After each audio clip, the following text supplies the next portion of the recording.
and welcome to Daily Spark TV. Today we are talking about the multifaceted woman. My guest today is Belinda Barbieri, and I am so excited to have her on the show because we are talking about girl power today, and I think that we are going to have a fired up show. Let me tell you a little bit more about Belinda. She's an author as well as an entrepreneur. Belinda has worked for a Fortune 500 company, then decided to temporarily step away from the corporate world to become an author. As an author, she engages children with important life lessons and promotes exemplary behavior, both at school and at home with Meet the Pops. I can't wait to talk more about the things that we can do as women. Thank you so much for being on the show today. My pleasure. Now, before we get into all of the things that we can do, I have to ask you, being a woman who's worked in corporate America, is that something that you've always wanted to do? Is that the projection that you saw for your life, let's say in high school or in college? No, actually I wanted to be a kindergarten teacher when I started. And then you veer off to college and you kind of make choices. Then I wanted to be a tax attorney, and as I was going through college, I kind of changed. Computers were becoming very popular, so I wound up getting my BS in computer science. Okay. But then as I began to work, I really loved packaging and marketing. So then I went for my MBA in marketing, and I converted, started working in consumer products. Okay. In the Fortune 500 companies, and then wound up working in marketing in consumer products and in finance. Awesome. But I'm a marketer at heart. Right. And I think that when you know what your true passion is, it's so easy to not only go there, but to just branch out and see where you're going to end up going. I can see the transition into being an author, being able to market and present your ideas in a way that becomes available to a particular audience. Now, did you think that you were going to be an author? No, but one of the beauties of working in corporate and in a large corporation is you're exposed to so many different areas. Yeah. You're exposed to sales, you're exposed to marketing, you're exposed to manufacturing, and you try to absorb all those different things because you kind of need all of that to become an entrepreneur, especially finance. So you need to kind of, if you're not learning and you're working in a large company, you need to speak up, you need to volunteer so that you are learning, because you never know where you're going to take those skills. I'm always building my skills. So today we're talking about the multiple hats that we as women wear. Do you think that there's ever going to be a time where a woman's going to be allowed to wear only 3 hats as opposed to the hundreds of hats that we have to wear? Or is it just something that we need to accept as the lot of life of being as awesome as we are? I think we can always do more than we think we can do. And if we keep that in our minds, if, you say, oh, I've got to get up every day at 5:30. That's okay. Yeah. You can do that. You can do more than that, right? And if you always feel like you can do more, those 3 challenges of maybe being a wife, working a full-time job and having a career, and also being a mother, right? Those 3, you can do much more than that. You can write a book. That's right. That's right. Now, with men and women choosing to go into the corporate field and deciding that I want to climb the ladder, have you found that there are different experiences for women than there are for men in the various rungs to that C-suite office or whatever the dream is of that woman? Have you found that their experiences are different? Especially when I was working in sales planning. So when I started working in sales planning, I found that I was in an office and the men were kind of doing their thing, playing golf, making a lot of decisions on the golf course. So I said, if I don't learn how to play golf, I'm going to be in trouble. I'm going to be left out. Yeah. So I learned how to play golf, and now I love it. So everyone seems to take different paths, and you have to keep an open mind and try different things. After my first few positions, I never said, oh, I want to do this.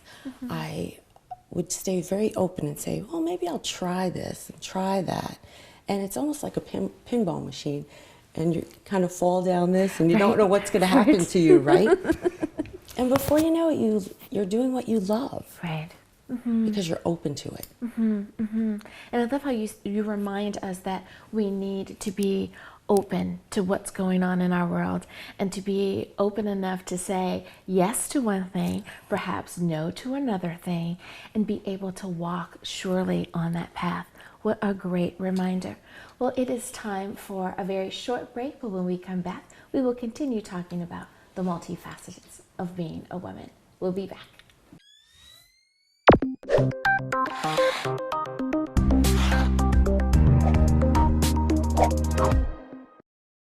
And we are back. I want to ask you, Belinda, about women and the growth of business. Has it been your experience that women are experiencing a growth in business, that there are just as many opportunities for women to be creative and to get out there and be an entrepreneur if that's her desire or her dream? I have many friends that worked in corporate, and once they had their children, they decided to be more entrepreneurial. They wanted to work out of their home.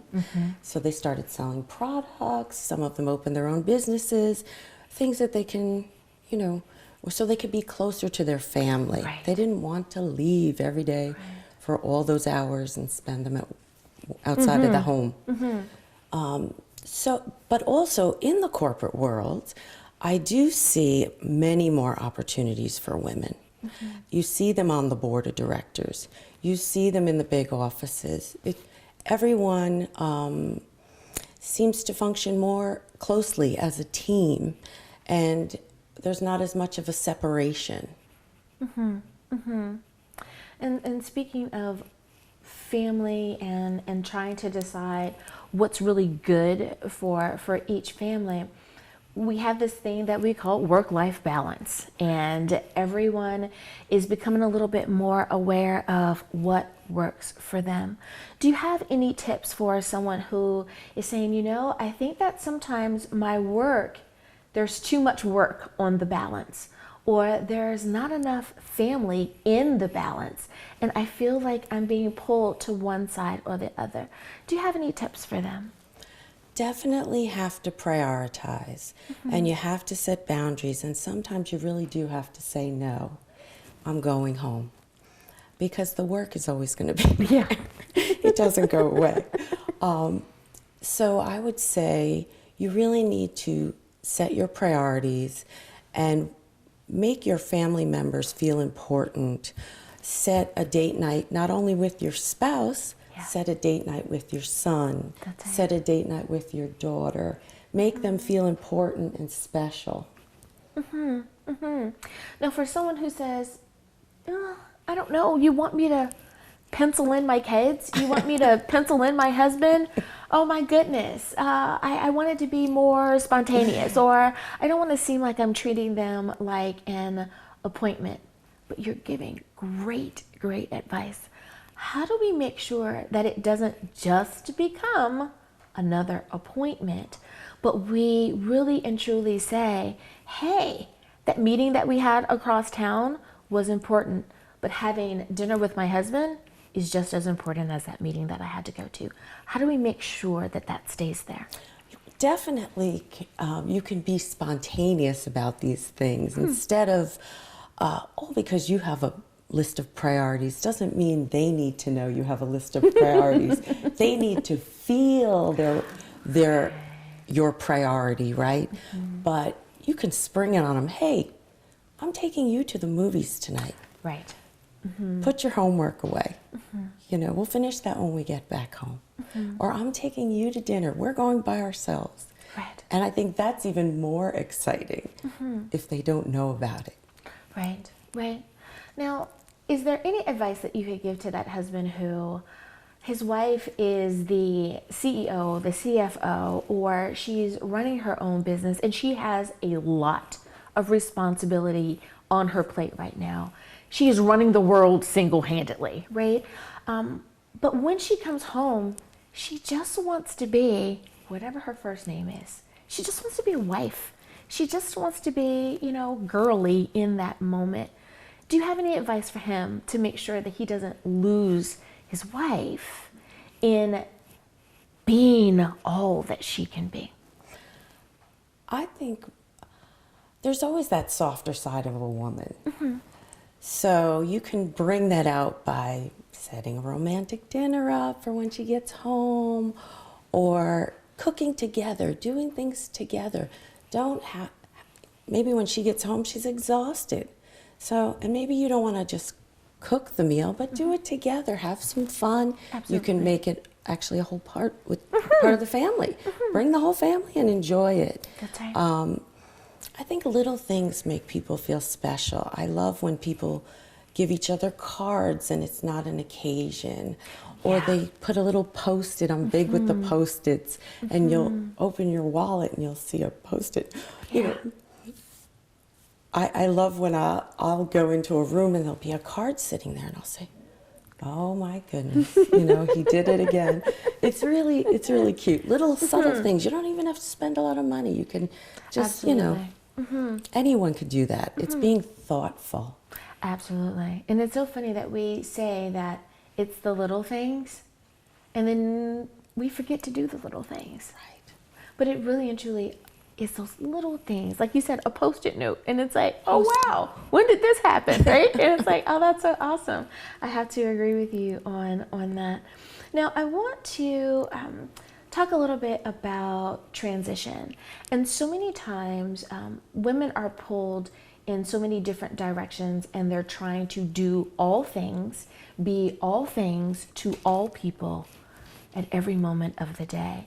And she's aware that I want to transition from being an entrepreneur to going back into the workforce. Is there something that she needs to know about making that transition into today's corporate America? It is a little different. They do focus on the work-life balance now much more. Okay. So she should kind of sit down and figure out, what are my priorities at home? What are my priorities at work? Right. Right? And what time am I going to need to spend on those?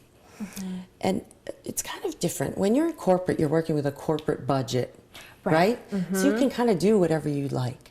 When you're at home and you're an entrepreneur, you're working within your means, right? Right. So when you're going back to corporate, now you can think big again. Right. And you can do big things. When your budget is so constrained, it's not quite as easy. Right, right. So just learning to get in the proper mindset for where you are in that moment. I love it. Well, we are in the mindset now of time for break. We'll be back right after this.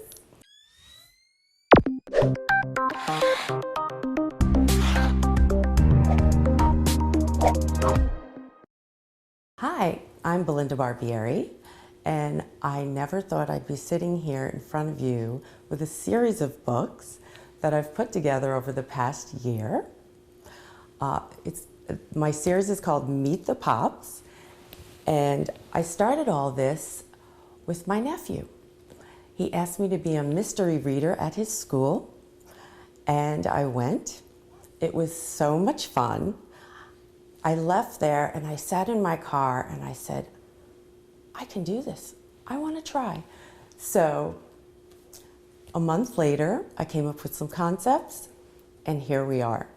And I love sitting with all the children inspired me to help them cope with their problems. So I started reading about all the different issues and things that kids have to deal with. So I've come up with a technological way of helping the kids to cope with those things. So the characters actually text the kids throughout the book. And one of the interesting things throughout the book, the characters text the kids. and they might teach them what adoption is or a vocabulary word. So it's a learning experience for the kids. The first one is Meet the Pops, starts off with a farm. The second one is Flag Day, teaches them all about the flag.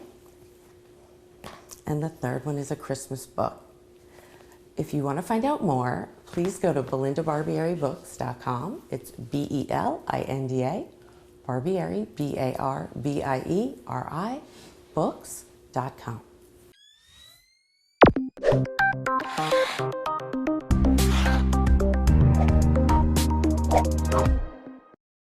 Welcome back to Daily Spark TV.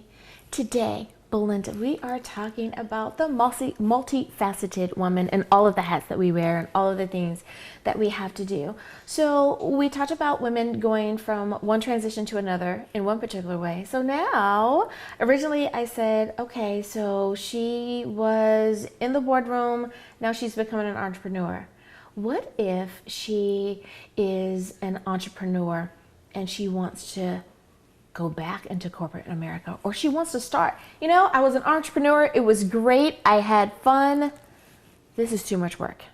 I want the security of the office, the 9 to 5, knowing that these things are going to happen because my family's in a particular place, let's say, and I want to give them that security. What are some things that she needs to think about as far as making that transition and making it smoothly? So she's done one, now it's time for her to go the other way. What should she think about? I think it's very important that you maintain your connections, right? Your network. You're always building your network. And it's very important that you maintain that network because as you go back and forth, you're in corporate, you have your family, maybe you do a little entrepreneurial things, then you go back. You can always go back to that favorite boss that you loved working for and say, hey, do you know anyone looking for someone like me? Right. Or, keep in touch with people. Don't step totally outside of corporate if you plan on going back. Right. Right? That is, I don't think people think about that sometimes. It's like, I got my plant, I turned in my badge, I'm done. Not thinking about what if I do want to come back? Right. Or even, what if you don't return, but there's someone in corporate America that is a great resource for a project that you're working on, and they could really be an asset to someone that needs to have that connection. That is such great advice. Now, women are wearing multiple hats, but sometimes we need to think about the support that we need, not the job that we're doing, but the people that we need around us to make sure that when we put that hat on, that we're able to be strong in that capacity. Do you have any suggestions for building a proper support team, no matter if we're going one way or the other? Who do we need around us? You really need love around you. You need people who love you and care about you. Surround yourself with those people you trust, and then you can be your best, right? Right. People who are on your side, people who are pulling for you, and even giving you that push. Right. If you're afraid to try new things, you need that one person who says, you gotta try it. Again, being open, right? Right. And it's so interesting that you say that because so many times I have to remind people that we do need the dreamers around us. We need the visionaries around us. And we need the worker bees. I remember I was doing a seminar and I said, guess what, you guys? If we're all entrepreneurs, who's going to do all of the things that we need to have done to make sure that we get from A to B? Our teams are really important to us, and we should not discard them or think that they're not important. Every member of the team needs to be able to work freely in their capacity and know that they're appreciated. And I think that what you're saying is that with that support team, they're important too, because they're important on the support team, and that we need to have that. I really like that. Now, when we talk about all that we do and the transitions of our lives. So when it comes to transition, so many times we want to do something more and we want to change what we've already changed. Is there a particular something that we should recognize in us as women, that it's okay for us to change our minds and to change our minds again? What do we do when we find ourselves where we thought we wanted to be, but now we've changed our minds and we want to not change direction and that go back to what we were doing, but perhaps branch out even more, but we don't know where to go? Should we find a mentor? Should we talk to someone who's doing what we want to do? Where do we go when we run out of information? I have a couple mentors at work. Of course, one of my bosses is a mentor for me. But in addition to that, I'm very lucky. I have a very solid family. We have 6 kids in our family. We have a family text every day. We write to each other quite a few times. What's going on? How's everyone doing? If you're doing great, if you're not, we talk about it. Mm-hmm. So I think it's really important to communicate, especially with those you love, on what's going on. If you're miserable, you need to make a change. You don't keep going on with that, and you need, share it with people. I'm miserable. Help me out. I've got to make a change. Right. It's so sad when I see people stay in their position, whether it's a job or even something else, when they're not feeling good, because everyone can feel it. Right. Right? Mm-hmm. And then when they make the change and they're so happy, they say, why did I take so long? Yeah. Yeah. Why did I take so long to get to this particular spot? It is so funny that you say that, because so many times I think as women we kind of come to that conclusion, and it's not that it's a regret, we just wish that we had pushed ourselves a little bit more or a little bit harder, or we wish that we had spoken up to our friends, our female friends, our girlfriends, and said, go for it. Yes, you can. Go for it. Do it and be all that you can be. Now, do you find that it's at a particular stage in our lives, meaning that we're at a particular age, that we start to realize, you know what? I'm not going to live in the box that someone else has put me in. I'm confident. I know exactly what I want to be, and I am so many years old. Do you think that we become emboldened as we get older? I think we get to know ourselves. Mm-hmm. So you get to know yourself better, and you get to know what you like and what you don't like. Mm-hmm. And you're certainly willing to speak up for yourself as you grow and you mature, right? And you do surround yourself with different people. The people you might hang around with when you're in your 20s, when you're in your 40s, or even marriage, right? Mm-hmm. The spouse you pick at age 20 versus age 40, very different, right? So I think you do mature and make perhaps better decisions choices for yourself as you get to know what you like. Absolutely. Get to know what you like. I love it. Well, thank you so much, Belinda Barbieri, for being on the show today. Thank you. It's my pleasure. And thank you as well. I hope that I have inspired, enlightened, and empowered you. Until next time, everyone. Bye-bye.